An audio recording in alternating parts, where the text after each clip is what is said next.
Welcome to Samba Samba. Enjoy the video. If your screen is black, start with a power cycle immediately. Hold the power button for 10 seconds to force a shutdown.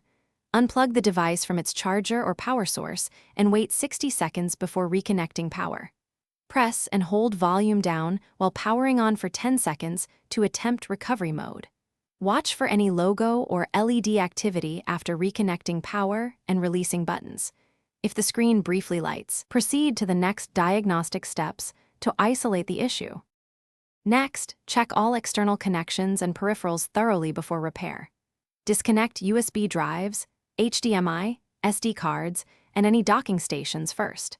Inspect the display or ribbon cable at the hinge for a loose connection or visible damage. Reseat the cable firmly and ensure connectors click into place without force. If you have a spare cable, swap it for a known working 5V USB-C or HDMI cable to test the display. If the external display works, suspect an internal screen or inverter issue. If hardware checks pass, test software causes by booting into safe mode. Enter safe mode by holding the specified key combination for your device during startup. In safe mode, uninstall recently added apps and update display drivers or firmware to the latest manufacturer release.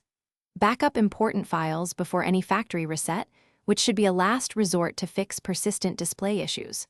After updates or reset, restart normally and verify the screen now functions without flicker or blanking problems.